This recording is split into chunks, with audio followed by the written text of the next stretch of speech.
हम शुरुआत करेंगे। सीड जर्मिनेशन क्या होते हैं, सीड वाइबिलिटी क्या होता है, सीड का क्लासिफिकेशन, ठीक है, टेट्राजोलियम टेस्ट हो गया, ग्रो आउट टेस्ट हो गया, ठीक है। इन सबको जो है पार्ट वाइज हम धीरे धीरे एक एक वीडियो अपलोड करके आपको जो है प्रोवाइड करा देंगे। और जो है जिसमें जो भी आपको जो है कंफ्यूजन होगा, जहाँ होगा उसमें आपके कंफ्यूजन को क्या किया जाएगा, दूर किया जाएगा, ठीक है। तो इसमें हम पढ़ेंगे सीड जर्मिनेशन। आज सीड साइंस की हमारी पहली वीडियो है। इसमें पढ़ेंगे सीड जर्मिनेशन क्या होते हैं, सीड को इफेक्ट करने वाले फैक्टर कौन कौन से होते हैं, इपीजियल जर्मिनेशन क्या होता है, हाइपोजियल जर्मिनेशन क्या होता है, ठीक है। इसमें हम डिस्कस करने वाले हैं। वीडियो अगर लंबी होगी तो उसे छोटे छोटे पार्ट में डिवाइड किया जाएगा, ठीक है। चलिए देखते हैं इसमें क्या है हमारा सीड जर्मिनेशन, ठीक है। बात आई सीड, नए प्लांट कैसे बनते हैं, किसी भी नए प्लांट को बनाने के लिए हमें सीड की आवश्यकता होती है, ठीक है। तो सबसे पहले हमें जानना जरूरी होता है कि सीड डेवलपमेंट कैसे होता है। सीड डेवलपमेंट, सीड डेवलपमेंट पहले हमें जानना जरूरी है, तब जाकर के हम पढ़ेंगे सीड जर्मिनेशन होता है, ठीक है। सीड डेवलपमेंट कैसे होता है, सेक्सुअल रिप्रोडक्शन द्वारा, सेक्सुअल रिप्रोडक्शन मोस्टली की बात यहाँ पे किया जा रहा है, मोस्टली, ठीक है। ओनली की बात नहीं कह रहे हैं, मोस्टली, क्योंकि मोस्ट ऑफ द सीड किससे किससे प्रोड्यूस होते हैं, सेक्सुअल रिप्रोडक्शन से।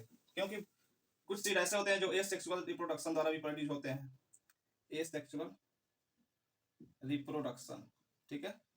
कुछ सीड ऐसे होते हैं जो ए सेक्सुअल रिप्रोडक्शन द्वारा भी, यानी कि वेजिटेटिव रिप्रोडक्शन द्वारा भी प्रोड्यूस होते हैं, जैसे कि आपने नाम सुना होगा एपोमिक्सिस। एपोमिक्सिस, एपोमिक्सिस क्या है, एक तरह का ए सेक्सुअल रिप्रोडक्शन है, या फिर इसे वेजिटेटिव रिप्रोडक्शन भी आप बोलते हैं। लेकिन इसमें भी क्या होता है, सीड का डेवलपमेंट होता है, ठीक है। एपोमिक्सिस क्या है, इसमें भी डेवलपमेंट, सीड का डेवलपमेंट होता है, लेकिन एम्ब्रियो क्या होता है, फर्टिलाइज नहीं होती है, ठीक है। तो एपोमिक्सिस टर्म आपसे पूछता है, एपोमिक्सिस टर्म किसने दिया था, एपोमिक्सिस टर्म आपने, टर्म जो है, इसका टर्म जो है विंकलर ने दिया था, ठीक है। इसका टर्म जो है विंकलर ने दिया था। एपोमिक्सिस का एक तरह का एसेक्सुअल रिप्रोडक्शन है, इसमें भी सीड का डेवलपमेंट होता है, ठीक है। हम सबसे पहले डिस्कस करेंगे इसके बारे में, सेक्सुअल रिप्रोडक्शन।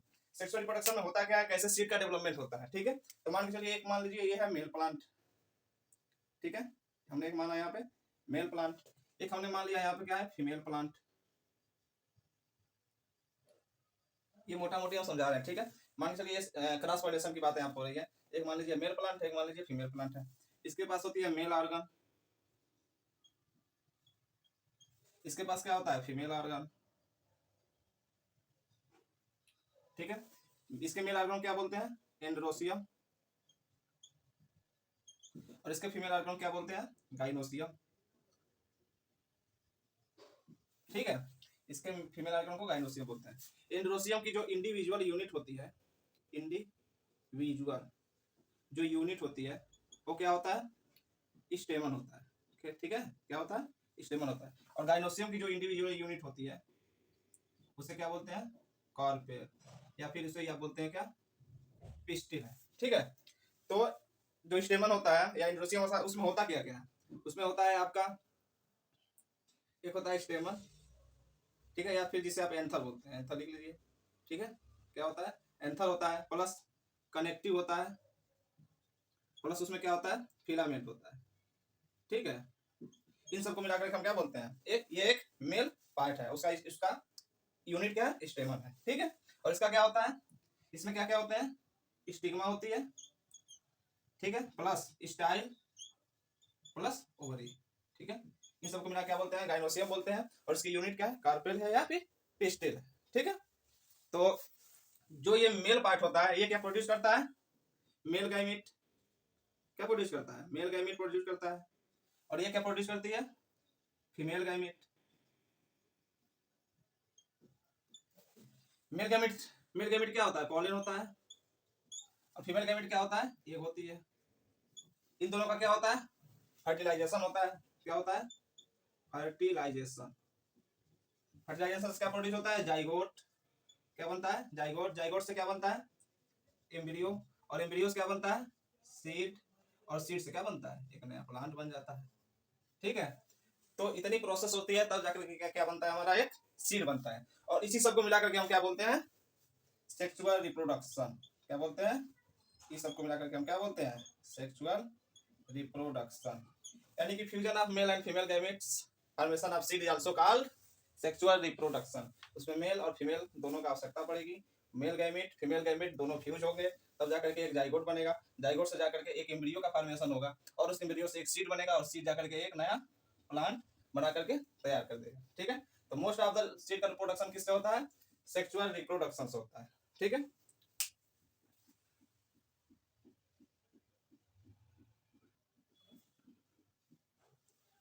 अब बात करते हैं सीड जर्मिनेशन की। ठीक है, सीड जर्मिनेशन की आपने अक्सर जो है गांव में सीड सोइंग किया होगा। सबसे पहले क्या निकलता है? सीडलिंग निकलता है। सीडलिंग क्या है? सीड की एक असेंशियल स्ट्रक्चर है। क्या है?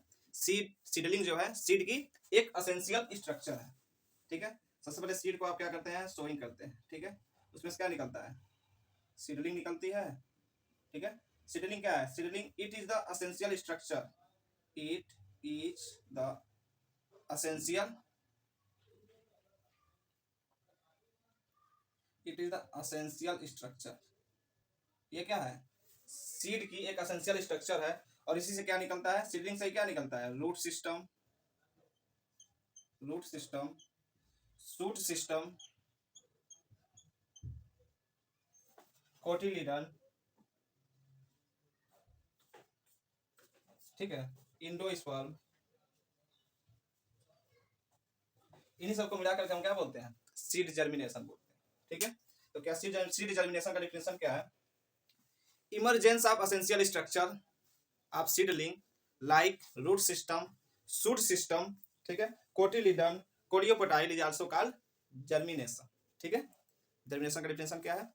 Emergence of essential structure like root system, shoot system, cotyledon, coleoptile is also called as seed germination. ठीक है, अच्छा, सीड जर्मिनेशन के लिए कुछ असेंशियल स्ट्रक्चर की आवश्यकता होती है, या फिर उनका होना जो है बहुत ही जरूरी है। जैसे कि पहला मान के चलिए एम्ब्रियो।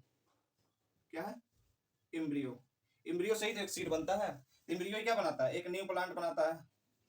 ठीक है, इसलिए एम्ब्रियो क्या बोलते हैं? Future टाइनिंग plant, future टाइनिंग plant. ठीक है, एम्ब्रियो क्या बोलते हैं? फ्यूचर टाइनिंग प्लांट बोलते हैं। ठीक है, एम्ब्रियो का एक्टिव होना, लाइव होना, एक्टिव या लाइव या वाइबर, किसी भी सीड जर्मिनेशन के लिए या सीड डेवलपमेंट के लिए, सीड डेवलपमेंट की बात यहाँ हो रही है, किसी भी सीड डेवलपमेंट के लिए एम्ब्रियो का एक्टिव, लाइव होना या वाइबल होना, यानी जीवित होना जो है एम्ब्रियो का जो है आवश्यक होता है।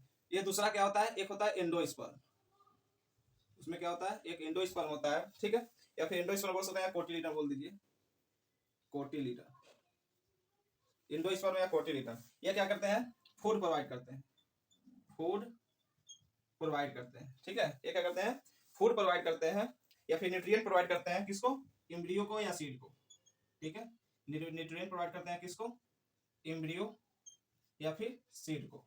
ठीक है, उसे भी तो जीवित रहने के लिए न्यूट्रिएंट की आवश्यकता होती है। तो इंडोस्पर्म या कोटिलिडन जो क्या होते हैं? प्रोवाइड करते हैं न्यूट्रिएंट। किसको? एम्ब्रियो को या सीड को। तो ये दोनों एसेंशियल स्ट्रक्चर होने जरूरी है सीड को जर्मिनेट करने के लिए, या सीड को वाइबल होने के लिए, या सीड को बनने के लिए। एक एम्ब्रियो और इंडोस्पर्म, एम्ब्रियो को एक्टिव या वाइबल होना आवश्यक है, और इंडोस्पर्म जो है या फिर कोटिलिडन की बात करें तो ये क्या होते हैं? फूड प्रोवाइड करते हैं, न्यूट्रिएंट प्रोवाइड करते हैं। किसको? एम्ब्रियो को या फिर सीड को, ताकि सीड क्या करें? वाइबर आए और जर्मिनेट करें। इन दोनों का होना क्या होता है? बहुत ज्यादा एसेंशियल होता है। ठीक है, अच्छा, एक होता है ऑर्चिड सीड। ऑर्चिड का सीड होता है जिसे डस्ट सीड बोलते हैं। क्या बोलते हैं? जिसे डस्ट डस्ट सीड बोलते हैं। वो नेचुरली जर्मिनेट नहीं होता है। ठीक है, क्योंकि उसमें क्या होता है? इंडोस्पर्म या फिर कोटिलिडन अब्सेंट होते हैं। ठीक है, डस्ट सीड ऐसे हाथ पे लेकर अगर आप फूंक देंगे तो उड़ जाएगा। ठीक है, तो उसमें इंडोस्पर्म या फिर कोटिलिडन नहीं होते हैं, तो वो नेचुरली क्या होते हैं? जर्मिनेट नहीं होते हैं। इसलिए उनको जर्मिनेशन किसमें किया जाता है? टिश्यू कल्चर में किया जाता है। ये लिख लीजिए, बहुत इंपॉर्टेंट है। एक होता है ऑर्चिड सीड। ऑर्चिड का सीड जो होता है उसे क्या बोलते हैं? डस्ट सीड बोलते हैं। क्या बोलते हैं? Dust seed. डस्ट सीड यानी कि धूल की बात हो रही है। ठीक है, इनमें जो है अब्सेंट होते हैं। क्या अब्सेंट होता है? एंडोस्पर्म, एंडोस्पर्म या फिर कोटिलिडन। इनमें एंडोस्पर्म या कोटिलिडन क्या होता है? अब्सेंट होता है। जब कोटिलिडन एंडोस्पर्म अब्सेंट रहेगा तो न्यूट्रिएंट नहीं मिलेगा, तो ये डू नॉट जर्मिनेट नेचुरली। ये जो है नेचुरली जर्मिनेट नहीं होते हैं। इनको किसमें किसमें जर्मिनेट किया जाता है? Tissue culture. ठीक है, टिश्यू कल्चर में जो है इनको क्या किया जाता है? जर्मिनेट किया जाता है। ठीक है, तो ऑर्चिड सीड जिसे डस्ट सीड बोलते हैं। ठीक है, इसमें इंडोस्पर्म या कोटिलिडन क्या होते हैं? अब्सेंट होते हैं। ये नेचुरली जर्मिनेट नहीं होते हैं। इनको जर्मिनेट करने के लिए किसकी आवश्यकता होती है? टिश्यू कल्चर की आवश्यकता होती है। ठीक है, तो ये हमारा मोटा मोटी रहा सीड डेवलपमेंट कैसे होते हैं, सीड जर्मिनेशन हमने डिफिनेशन बता दिया। ठीक है, emergence of essential structure of seedling like root system, shoot system, endosperm या cotyledon is also called as seed germination। ठीक है,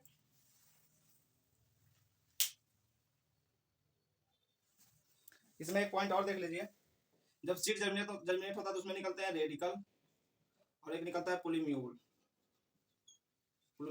ठीक है, ये रेडिकल क्या बनाता है, रूट बनाता है, और पोलीम्यूल क्या बनाता है, सूट बनाता है। ठीक है, सबसे पहले क्या निकलता है रेडिकल, फिर निकलता है पोलीम्यूल। पोलीम्यूल क्या बनाता है, रूट बनाता है, और रेडिकल क्या बनाता है, सूट रूट बनाता है, और पोलीम्यूल क्या बनाती है, सूट बनाता है। अक्सर पूछता है रेडिकल क्या बनाता है, रूट, और पोलीम्यूल क्या निकलती है, सूट। ठीक है,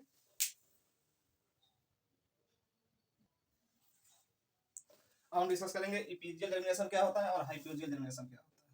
ठीक है, इपीजियल जर्मिनेशन इंपॉर्टेंट है, अक्सर इसका एग्जांपल पूछता है। ठीक है, तो इपीजियल जर्मिनेशन या हाइपोजियल जर्मिनेशन पढ़ने से पहले आप गूगल पे सर्च करके सीड का स्ट्रक्चर पढ़ लीजिएगा कि हाइपोकोटाइल क्या होते हैं, कोटिलीडन क्या होते हैं, इंडोस्पर्म क्या होते हैं, एम्ब्रियो क्या होता है। ठीक है, तो सीड का स्ट्रक्चर आप जो है गूगल से देख लेंगे, क्योंकि मैं सीड का स्ट्रक्चर तो यहाँ बनाऊंगा नहीं, बहुत ज्यादा टाइम लग जाएगा और जो है टाइम भी ज्यादा चला जाएगा। ठीक है, तो मैं मोटा मोटी बता देता हूँ हाइपोजियल जर्मिनेशन किसे बोलते हैं और इपीजियल जर्मिनेशन किसे बोलते हैं। ठीक है, तो जो इपीजियल जर्मिनेशन होता है उसमें जो हाइपोकोटाइल होता है वो ग्रो करता है फास्टर से, यानी तेज फास्ट करता है। तो हाइपोकोटाइल क्या होता है, जब ग्रो करता है फास्ट से, यानी कि जब नीचे जाता है जो, तो उसमें जो है जो कोटिलीडन होता है वो जो है सॉइल के ऊपर आ जाती है।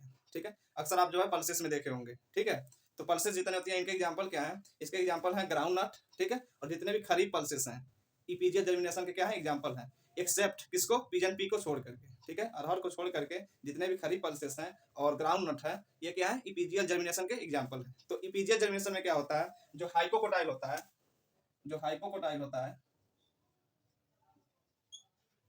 होता है ग्रो फास्टर, ग्रो फास्टर। अब जब ये ग्रो फास्ट होता है, तो इसमें क्या होता है, जो कोटिलीडन होता है, जो कोटी जो कोटिलीडन होता है वो क्या होता है, कम्स